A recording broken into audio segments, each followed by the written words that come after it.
മണിപ്പൂരിൽ ബിജെപിക്ക് തിരിച്ചടി. ബിരേൻ സിംഗ് സർക്കാരിനുള്ള പിന്തുണ പിൻവലിച്ച എൻപിപി മണിപ്പൂരിലെ പ്രതിസന്ധി പരിഹരിക്കുന്നതിൽ സർക്കാർ പരാജയപ്പെട്ടെന്ന് നാഷണൽ പീപ്പിൾ പാർട്ടി പ്രസ്താവനയിൽ പറയുന്നു. 60-അംഗ നിയമസഭയിൽ 7 എംഎൽഎമാരാണ് എൻപിപിക്കുള്ളത്. വിവരങ്ങളുമായി സ്വാതി ചേരുന്നുണ്ട്. സ്വാതി, ബിജെപിക്ക് കനത്ത തിരിച്ചടി. അപ്പോഴും അവർ മണിപ്പൂരിലെ പ്രതിസന്ധി തന്നെയാണ് ചൂണ്ടിക്കാണിക്കുന്നതല്ലേ?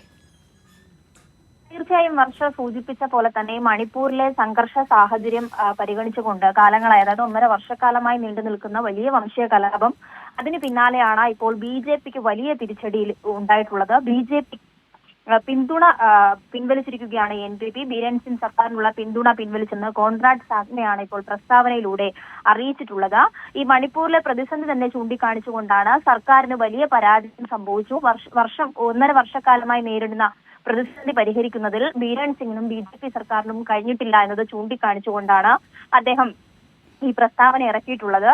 60-അംഗ നിയമസഭയിൽ 7 എംഎൽഎമാരാണ് എൻപിപിക്കുള്ളത്. ഇത് വലിയ തിരിച്ചടിയായി തന്നെ ബിജെപിയെ ബാധിക്കുകയാണ്. പ്രത്യേകിച്ചും പല കോണുകളിൽ നിന്നും ബിജെപിക്കെതിരെ വലിയ വിമർശനങ്ങൾ ഉണ്ടാകുന്ന സാഹചര്യമുണ്ട്. പ്രത്യേകിച്ചും ഇന്നും ഇന്നലെയുമൊക്കെ കുറച്ച് ദിവസങ്ങളായി വളരെ സംഘർഷഭരിതമായി തന്നെ മണിപ്പൂരിന്റെ സാഹചര്യം മുന്നോട്ട് പോകുന്നു.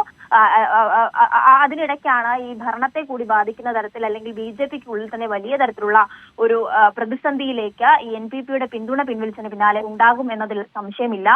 മാത്രമല്ല, കൂടുതൽ ഒരു ആഭ്യന്തര പ്രശ്നം തന്നെ ബിജെപിക്കിടയിൽ നിലനിൽക്കുന്ന സാഹചര്യത്തിലാണ് വീണ്ടും ഈ സഖ്യത്തിലുള്ള പിന്തുണ കൂടി പിൻവലിക്കുമ്പോൾ അത് വലിയ തരത്തിലുള്ള പ്രതിരോധമായിരിക്കും മണിപ്പൂരിൽ ഉണ്ടാക്കുന്നതിൽ എന്നുള്ളതിൽ ഒരു സംശയവും പറയേണ്ടതില്ല. പ്രത്യേകിച്ചും ഈ മണിപ്പൂരിലെ സംഘർഷ സാഹചര്യം, മന്ത്രിമാരുടെ വീടുകൾ കേന്ദ്രീകരിച്ച മുഖ്യമന്ത്രി ബിരേൻ സിംഗിന്റെ വസതിക്ക് നേരെ അടക്കം വലിയ ആക്രമണം ഉണ്ടാകുന്ന ഒരു സാഹചര്യം കൂടിയുണ്ട്. സുരക്ഷാ സേനയ്ക്ക് പോലും ഈ വിഷയത്തിൽ ഇടപെടാൻ കഴിയാത്ത സാഹചര്യം, വലിയ അക്രമ സംഭവങ്ങൾ അരങ്ങേറുന്നു. അതിനിടയിലാണ് ഇത്തരത്തിലൊരു പ്രസ്താവന കൂടി പുറത്തു വന്നിട്ടുള്ളത്. വർഷ സ്വാതി, അതിൽ ഒരു കാര്യം കൂടിയുണ്ട്. ഈ 1.5 വർഷക്കാലം നീണ്ടു നിന്ന ഒരു കലാപമാണ്. അതിലാണ് ഈ ബിജെപി സർക്കാർ ഒരു തരത്തിലുള്ള സമവായ ചർച്ചയോ ഒന്നും നടത്താതെ മുൻപോട്ട് പോയത്.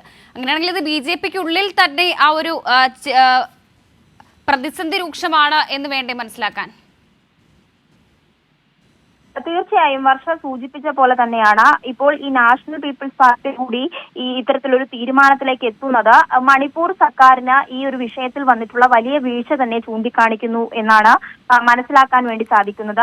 അതായത് കുറച്ചു കാലങ്ങൾക്ക് മുമ്പേ തന്നെ മറ്റൊരു സഖ്യത്തിലെ ഒരു കക്ഷിയായിട്ടുള്ള മെയ്തി അലയൻസും ഇത്തരത്തിൽ പിന്തുണ പിൻവലിക്കുന്ന ഒരു സാഹചര്യം ഉണ്ടായിരുന്നു. അതും വലിയ തരത്തിൽ ബിജെപിയെ ബാധിച്ചിട്ടുണ്ട്. പ്രത്യേകിച്ചും സംസ്ഥാന സർക്കാരിന് വലിയ തിരിച്ചടിയായി തന്നെ ഇത് മാറുകയാണ് എന്നാണ് മനസ്സിലാക്കാൻ വേണ്ടി സാധിക്കുന്നത്. പ്രത്യേകിച്ചും പ്രധാനമന്ത്രി നരേന്ദ്രമോദി അടക്കം കേന്ദ്രം ഭരിക്കുന്ന ബിജെപിക്ക് അടക്കം ഈ വിഷയത്തിൽ ഇതുവരെയും ഇടപെടാൻ കഴിഞ്ഞിട്ടില്ല. ഇപ്പോഴും നിശബ്ദത പാലിക്കുന്നു എന്നുള്ള വിമർശനങ്ങൾ പല കോണുകളിൽ നിന്ന് ഉയരുന്ന സാഹചര്യമുണ്ട്.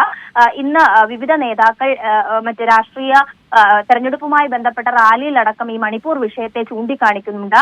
സംസ്ഥാന സർക്കാരിന് വലിയ പരാജയം, ഈ സമാധാനം പുനഃസ്ഥാപിക്കുന്നത് ഉൾപ്പെടെയുള്ള കാര്യങ്ങളിൽ മണിപ്പൂർ സർക്കാരിന് വലിയ പരാജയം ഉണ്ടായിട്ടുള്ള വിമർശനങ്ങൾ വലിയ ശക്തമായി ഉയരുന്ന സാഹചര്യത്തിലാണ് ഇത്തരത്തിൽ സഖ്യത്തിൽ നിന്നും പിന്തുണ പ്രഖ്യാപിച്ചുകൊണ്ടുള്ള ഒരു പ്രഖ്യാപനം കൂടി വരുന്നത്. അതെന്തായാലും ബിജെപിക്ക് കനത്ത തിരിച്ചടിയാകുമെന്നുള്ളതിൽ സംശയമില്ല. വർഷ ശരി സ്വാതി, കനത്ത തിരിച്ചടിയാണ് ബിജെപിക്ക് ഉണ്ടായിരിക്കുന്നത്. വിവരങ്ങളാണ് സ്വാതി സന്തോഷ് നൽകിയത്.